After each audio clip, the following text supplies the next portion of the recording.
Hello শিক্ষার্থী বন্ধুরা, আজকের ভিডিওতে তোমাদের সকলকে স্বাগত জানাই। তোমাদের ভালো রাখার চেষ্টায় আমি তোমাদের সঙ্গে রয়েছি সহকারী অধ্যাপক ডক্টর মন্টু বিশ্বাস। কলিকাতা বিশ্ববিদ্যালয়ের প্রথম সেমিস্টারের সিভিএসই বা কমন ভ্যালু অ্যাডেড কোর্স পরিবেশবিদ্যার যে ক্লাস সিরিজ এই চ্যানেলে শুরু করা হয়েছিল, আজ সেই ক্লাস সিরিজের 8 নম্বর ক্লাস। এই 8 নম্বর ক্লাসে আমরা আলোচনা করব ইকোলজিক্যাল পিরামিড বা বাস্তু সংস্থানের পিরামিড সম্পর্কে। ভিডিও শুরু করার আগে বলি, তোমরা যারা এই চ্যানেলটিতে নতুন রয়েছে এবং এখনও চ্যানেলটিকে সাবস্ক্রাইব করনি, তোমাদের কাছে অনুরোধ তোমরা চ্যানেলটিকে সাবস্ক্রাইব করে নিও এবং ভিডিও ভালো লাগলে একটি লাইক করে দিও। আর নতুন ভিডিও নোটিফিকেশন পাওয়ার জন্য পাশে থাকা বেল আইকনটিতে ক্লিক করতে ভুলো না। চলো দেরি না করে আজকের আলোচনা শুরু করা যাক। সিভিএসই বা common value added course ENVS unit 2 ecological pyramid পরিবেশবিদ্যা, ইউনিট 2 বাস্তু সংস্থানিক পিরামিড।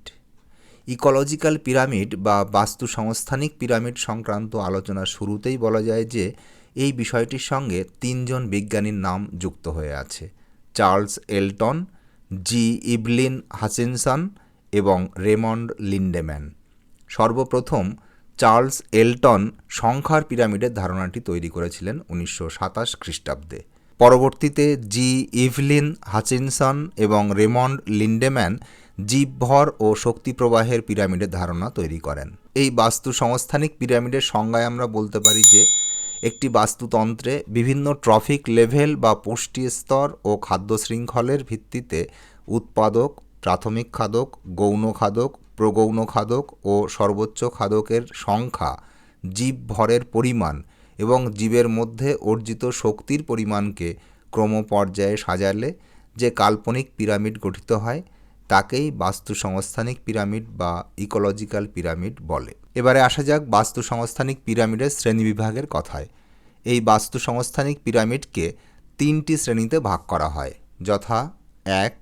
সংখ্যার পিরামিড বা পিরামিড অফ নাম্বারস, 2.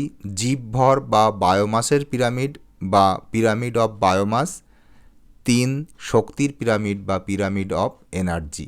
এবারে আমরা একে একে এই 3 প্রকার পিরামিড সম্পর্কে আলোচনা করতে পারি। প্রথমেই আসা যাক সংখ্যার পিরামিডের কথায়। এই সংখ্যার পিরামিড কাকে বলবো? একটি বাস্তুতন্ত্রে বিভিন্ন পুষ্টি স্তরের জীবদের খাদ্য খাদক অনুসারে সাজালে উৎপাদক থেকে শুরু করে সর্বোচ্চ স্তরের খাদক পর্যন্ত যে বিভিন্ন জীব রয়েছে তাদের সংখ্যা ক্রমশ কম হতে থাকে। স্বভাবতই নিচের স্তরে উৎপাদকের সংখ্যা থাকে অনেক বেশি, তার জায়গাটা অনেকখানি প্রসারিত, এবং ধীরে ধীরে বিভিন্ন স্তরের খাদকের সংখ্যা কম হতে থাকায় ক্রমশ উপরের দিকের স্তরটা ছোট হয়ে গিয়েছে। জীবের সংখ্যার উপর ভিত্তি করে এই যে পিরামিডের কাঠামোটি তৈরি হলো, একেই বলা হয় সংখ্যার পিরামিড বা পিরামিড অফ নাম্বারস। একটি চিত্রের সাহায্যে বিষয়টিকে নিম্নরূপভাবে দেখে নেওয়া যেতে পারে। এখানে আমরা একটি সংখ্যার পিরামিড দেখতে পাচ্ছি, যার একেবারে নিচের সারিতে রয়েছে সবুজ উদ্ভিদ কিংবা তাকে উৎপাদক বলা যেতে পারে, যার সংখ্যা সবথেকে বেশি।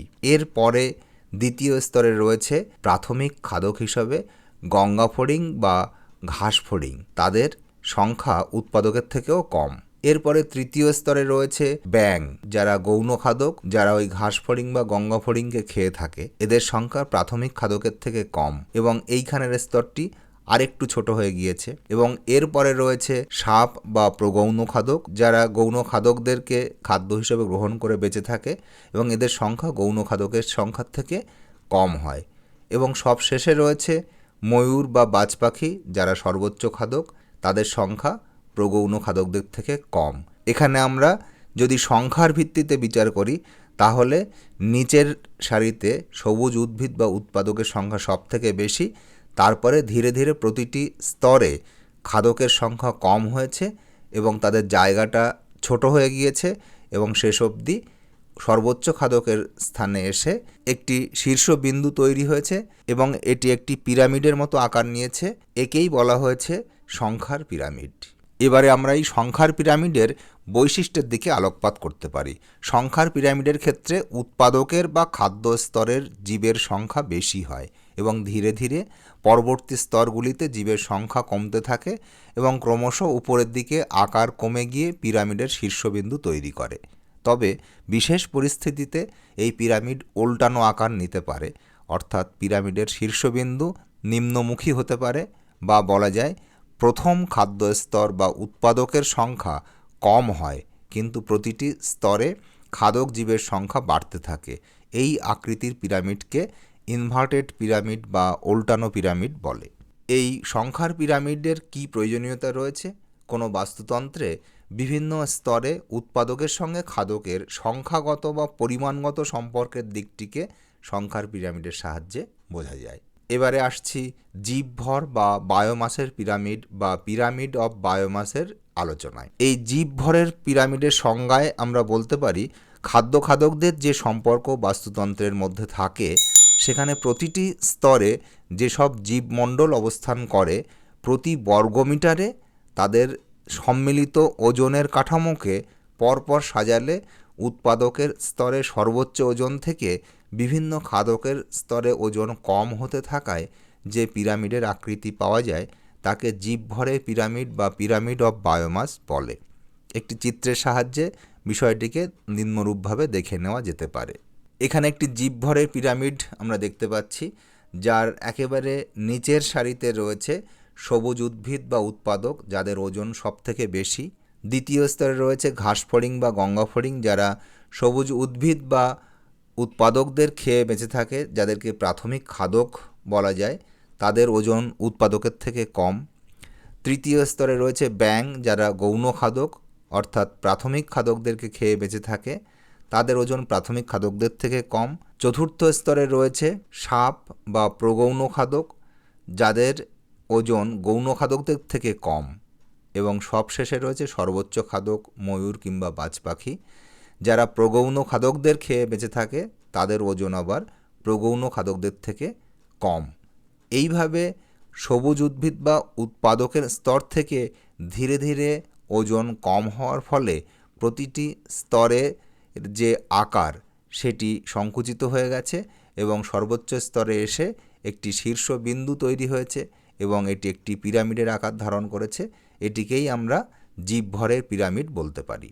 আরেকটি বিষয় তোমরা খেয়াল করবে, প্রতিটি পিরামিডের পাশে সূর্যের ছবিটি দেওয়া রয়েছে। আমরা জানি যে বাস্তুতন্ত্রের সমস্ত শক্তির উৎস হলো সূর্য। সূর্য থেকেই সৌরশক্তি শোষণ করে নিয়ে সবুজ উদ্ভিদ বা উৎপাদক খাদ্য তৈরি করে। সেই জন্য প্রতিটি পিরামিডের পাশেই এই সূর্যের ছবিটি দেওয়া রয়েছে। এরপরে চলে আসছি জীবভরের পিরামিডের বৈশিষ্ট্য এবং প্রয়োজনীয়তার কথায়। প্রথমেই এর বৈশিষ্ট্য হিসেবে আমরা বলতে পারি, জীবভরের পিরামিডে সবথেকে নিচেতে বা উৎপাদক স্তরে ওজন সবথেকে বেশি থাকে। এই ওজন ধীরে ধীরে প্রতিটি স্তরে কমতে থাকে। এই জীবভরের পিরামিডের প্রয়োজনীয়তা কি? বাস্তুতন্ত্রে প্রতি মুহূর্তে শক্তির যে স্থানান্তর ঘটছে, অর্থাৎ সৌরশক্তি উৎপাদকের মাধ্যমে বিভিন্ন খাদকের মধ্যে প্রবাহিত হচ্ছে, শক্তির এই স্থানান্তরের বিষয়টি বোঝার জন্য সাহায্য করে জীবভরের পিরামিড। সবশেষে আমরা আসব শক্তির পিরামিড বা পিরামিড অফ এনার্জির কথায়। এই শক্তির পিরামিডের সংজ্ঞায় আমরা বলতে পারি, উৎপাদক থেকে আরম্ভ করে প্রাথমিক খাদক, গৌণ খাদক, প্রগৌণ খাদক ও সর্বোচ্চ খাদকের যে বিভিন্ন অবস্থান বাস্তুতন্ত্রে রয়েছে, তার প্রত্যেকটি স্তরে অবস্থানকারী জীবমণ্ডল খাদ্য গ্রহণের মধ্য দিয়ে যে শক্তি সঞ্চয় করে, সেগুলি পরপর সাজালে উৎপাদকের স্তরে সর্বোচ্চ শক্তি থেকে বিভিন্ন খাদকের স্তরে শক্তি কম হতে থাকায় যে পিরামিডের আকৃতি পাওয়া যায় তাকে শক্তির পিরামিড বা পিরামিড অফ এনার্জি বলে। একটি চিত্রের সাহায্যে বিষয়টিকে নিম্নরূপভাবে দেখে নেওয়া যেতে পারে। এখানে একটি চিত্রের মধ্যে আমরা শক্তির পিরামিডের রূপটি দেখতে পাচ্ছি। যথারীতি সূর্য রয়েছে সর্বশক্তির উৎস হিসাবে এবং পিরামিডের একেবারে নিচের সারিতে রয়েছে সবুজ উদ্ভিদ বা উৎপাদক, যাদের শক্তি সবথেকে বেশি। ধরা যাক এখানের শক্তির পরিমাণ 10,000 ক্যালোরি। দ্বিতীয় স্তরে রয়েছে ঘাসফড়িং বা গঙ্গাফড়িং, যাদের প্রাথমিক খাদক বলা হয়। তারা সবুজ উদ্ভিদ বা উৎপাদকদের খেয়ে বেঁচে থাকে। এদের শক্তি উৎপাদকদের থেকে কম। ধরা যাক এদের শক্তি 1000, অর্থাৎ 10,000 ছিল উদ্ভিদ বা উৎপাদকের স্তরে শক্তি, সেখান থেকে কমে মাত্র 10% দ্বিতীয় স্তরে প্রবাহিত হয়েছে। তৃতীয় স্তরে রয়েছে গৌণ খাদক বা ব্যাং। সেখানে তাদের শক্তির পরিমাণ প্রাথমিক খাদকদের থেকে আরও কম। তারা প্রাথমিক খাদকদের খেয়েই বেঁচে থাকে। প্রাথমিক খাদকদের থেকে তাদের মধ্যে আবার মাত্র 10% শক্তি প্রবাহিত হতে পেরেছে এবং তাদের শক্তির পরিমাণ 100। এরপরে চতুর্থ স্তরে রয়েছে প্রগৌণ খাদক বা সাপ, তাদের শক্তির পরিমাণ গৌণ খাদকদের থেকেও কম। গৌণ খাদকদের যেখানে ছিল 100, সেখান থেকে আবার মাত্র 10% চতুর্থ স্তরে বা পরবর্তী স্তরে সঞ্চারিত হতে পেরেছে এবং তাদের শক্তির পরিমাণ হয়েছে 10 ক্যালোরি। এরপরে রয়েছে সর্বোচ্চ খাদক ময়ূর বা বাজ পাখি, যারা প্রগৌণ খাদকদের খেয়ে বেঁচে থাকে। তাদের শক্তি প্রগৌণ খাদকদের থেকেও কম, সেখানে শক্তির পরিমাণ হয়ে যাচ্ছে মাত্র 1 ক্যালোরি, অর্থাৎ 10-এর আবার 10%। এইভাবে শক্তির পরিমাণ প্রতিটি স্তরে কমতে থাকায় সবুজ উদ্ভিদ বা উৎপাদকের স্তরে যেখানে শক্তির পরিমাণ সব থেকে বেশি ছিল, পিরামিডের নিচের দিকটি তৈরি করেছে সেই স্তরটি, এবং ধীরে ধীরে ময়ূর বা বাজ পাখি বা সর্বোচ্চ খাদকের স্তরে এসে পিরামিডের শীর্ষবিন্দুটি তৈরি হয়েছে। এই শক্তির পিরামিডের বৈশিষ্ট্য আলোচনায় আমরা বলতে পারি যে এই পিরামিড অনুসারে সৌরশক্তিকে কাজে লাগিয়ে সালোক সংশ্লেষ প্রক্রিয়ায় সবুজ উদ্ভিদ যে শক্তি অর্জন করে তার পরিমাণ সব থেকে বেশি। এই শক্তির কিছুটা অংশ উদ্ভিদ তার শ্বসন প্রক্রিয়ার কাজে ব্যয় করে।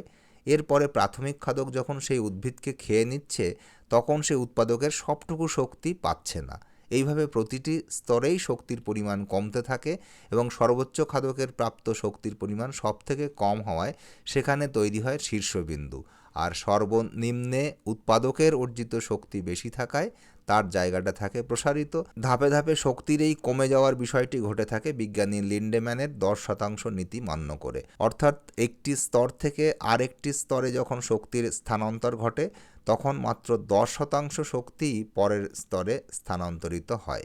বাস্তুতন্ত্রে শক্তির স্থানান্তরের ধারণাটি বোঝার জন্য এই শক্তির পিরামিড সাহায্য করে। এখানেই এই শক্তির পিরামিডের প্রয়োজনীয়তা। আজকের আলোচনা আমরা এখানেই শেষ করতে পারি। এতক্ষণ সঙ্গে থাকার জন্য অনেক অনেক ধন্যবাদ। তোমাদের সকলেরই মঙ্গল হোক, তোমরা জীবনে সফল হও, এই শুভকামনা জানিয়ে আজকের ভিডিও শেষ করছি। দেখা হবে পরের ভিডিওতে।